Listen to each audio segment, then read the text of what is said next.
दोस्तों नमस्कार। एक व्यक्ति शाम के वक्त अपनी पत्नी और 1.5 साल की बच्ची के साथ बाइक पर सवार होकर अपने ससुराल से घर के लिए रवाना होता है। लेकिन जैसे ही एक सुनसान जगह पर पहुंचता है, कुछ लोग उसका रास्ता रोक लेते हैं। वे लोग उस व्यक्ति के ऊपर हमला ही नहीं करते हैं, बल्कि उसकी पत्नी को जबरदस्ती उठाकर जंगल की तरफ लेकर चले जाते हैं। लेकिन उसके बाद कुछ ऐसा होता है जिसे जानकर आपके भी पैरों तले जमीन खिसक जाएगी।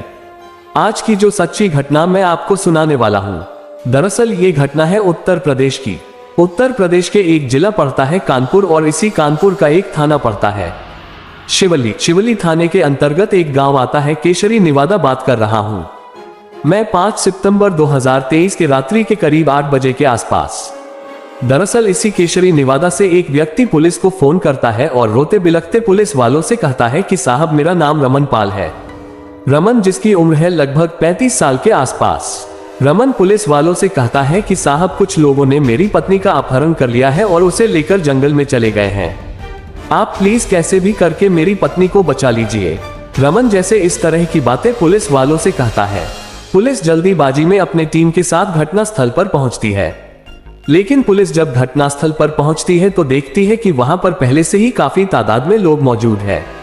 इधर रमन जब अपने सामने पुलिस वालों को देखता है, उनके सामने जाता है और पुलिस वालों से कहता है कि साहब, मेरी पत्नी का नाम सरिता है। सरिता, जिसकी उम्र है लगभग 30 साल के आसपास। रमन पुलिस वालों से कहता है कि साहब, मेरी पत्नी गहलो गांव की रहने वाली है।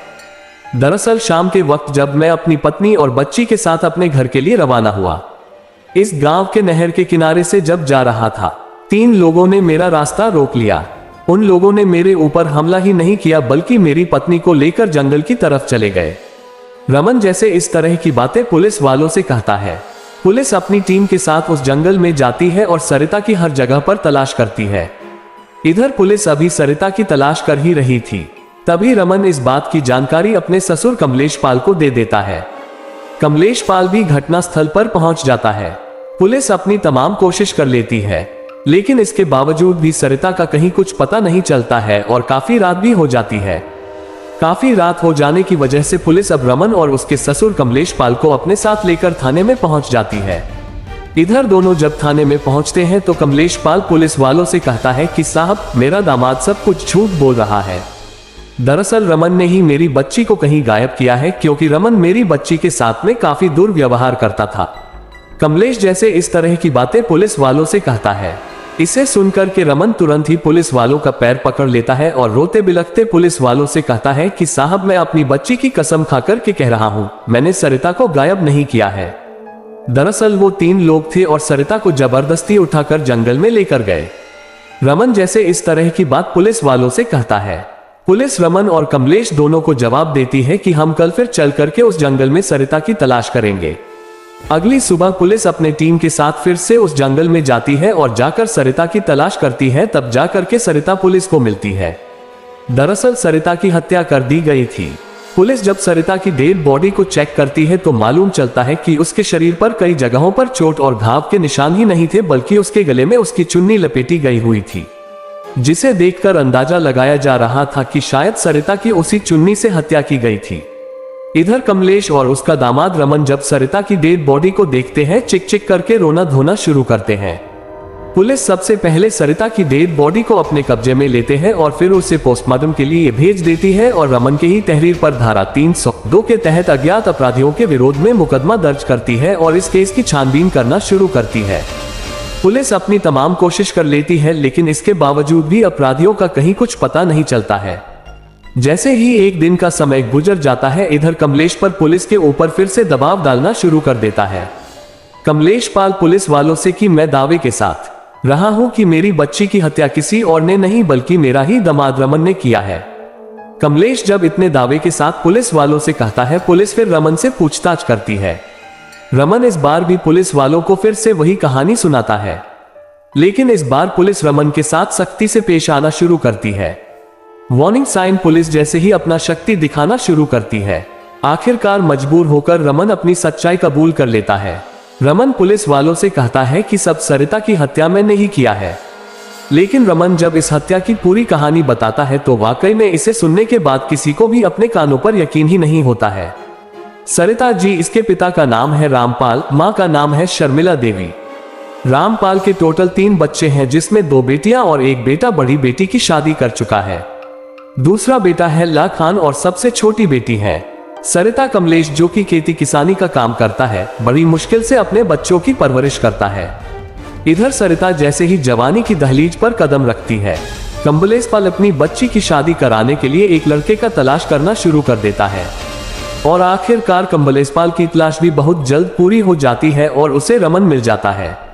रमन जो चौबेपुर थाना के अंतर्गत पूर्वक गांव का रहने वाला है।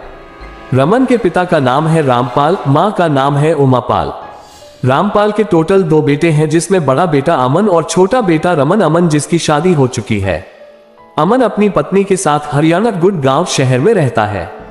रमन जो कि बड़ी मुश्किल से 8वीं क्लास तक पढ़ाई करता है और फिर अपने ही इलाके की एक छोटी सी कंपनी में सफाई कर्मचारी की नौकरी करता है। साथ ही साथ अपने पिता के साथ खेती किसानी का भी काम करता है। इधर कमलेश पाल को रमन जैसे ही पसंद आ जाता है, 17 फरवरी 2018 को अपनी बेटी की शादी रमन से कर देता है। सरिता जब शादी करके अपने ससुराल में जाती है, कुछ दिन का जैसे ही समय गुजरता है, सरिता की सास उसे परेशान करना शुरू कर देती है। दरअसल उसकी सास दहेज को लेकर के परेशान करती है, क्योंकि सरिता जब शादी करके अपने ससुराल में आती है तो अपने साथ में कुछ भी दहेज लेकर नहीं आती है। इस बात को लेकर के उसकी सास जब उसे परेशान करना शुरू करती है, इस बारे में सरिता अपने पति से शिकायत करती है।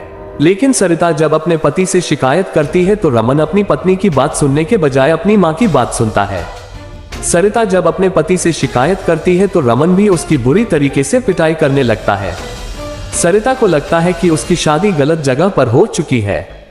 जब उसकी सास बार बार उसके ऊपर दबाव डालना शुरू करती है कि तुम अपने मायके से जा करके दहेज लेकर आओ, इस पर सरिता अपने सास को साफ साफ जवाब देती है कि अगर मुझे पहले मालूम होता कि आप लोग दहेज के इतने लालची हैं, मैं ये शादी ही कभी नहीं करती। जैसे इस तरह के जवाब देती है।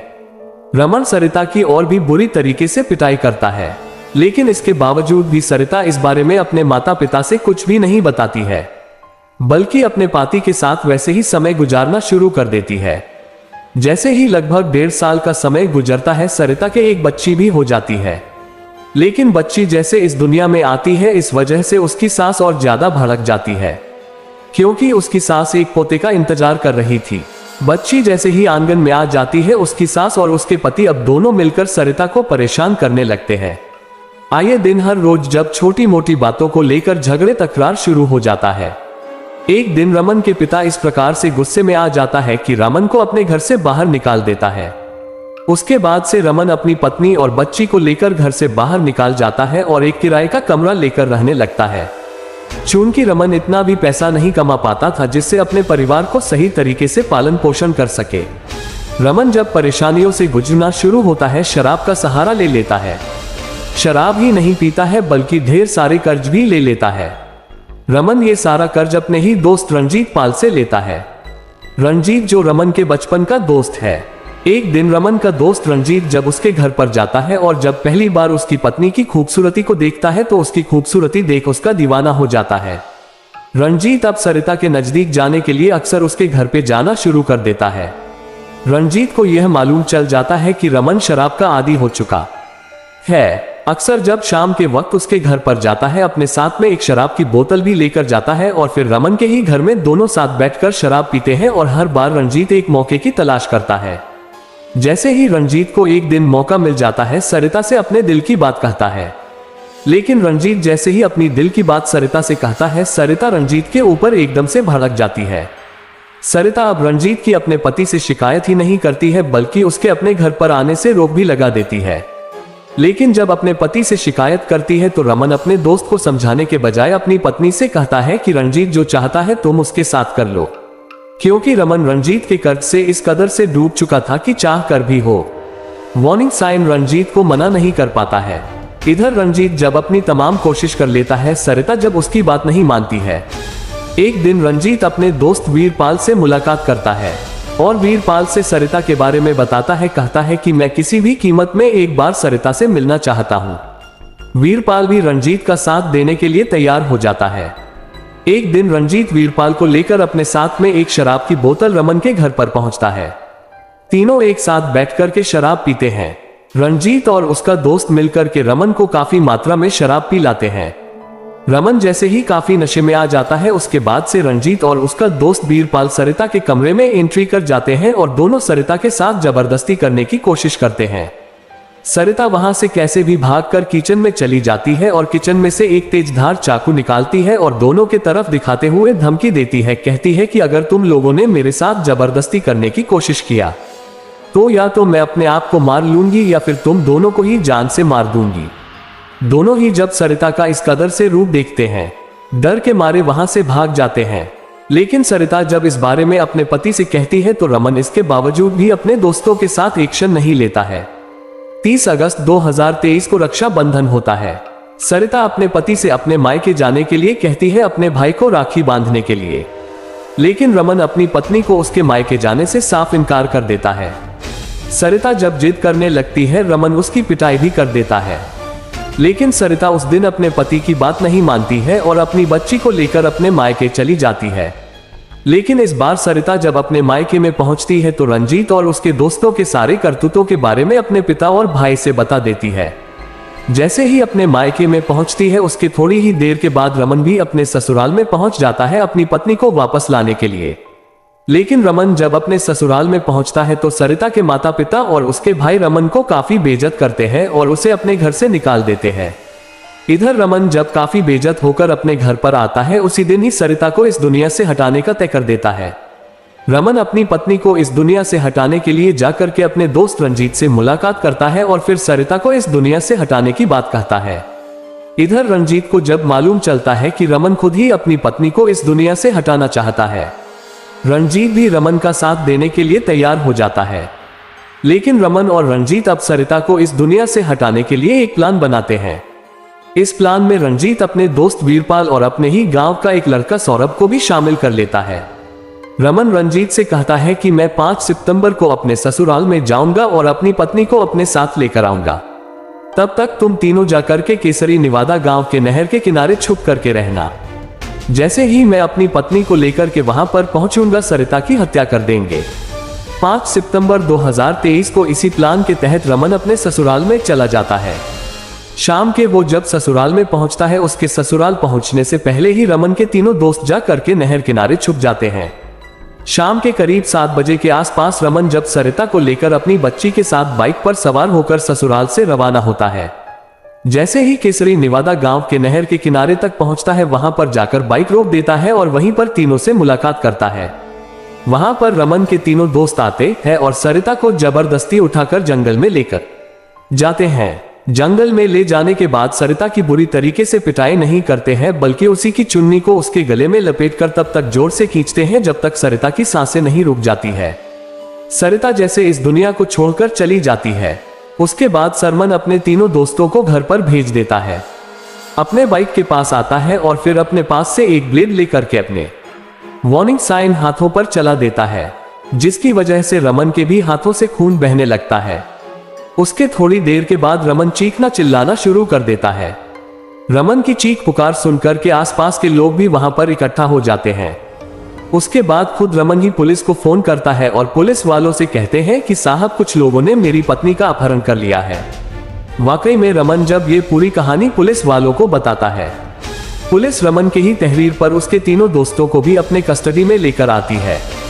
फिलहाल पुलिस ने इन तमाम आरोपियों को अपने कस्टडी में लेकर इन सब से गंभीर धारा में मुकदमा दर्ज करके जेल भेज दिया है। दोस्तों, इस पूरी घटना के बारे में आप क्या सोचते हैं? आप अपनी राय हमें कमेंट बॉक्स में जरूर दीजिएगा। तब तक के लिए धन्यवाद।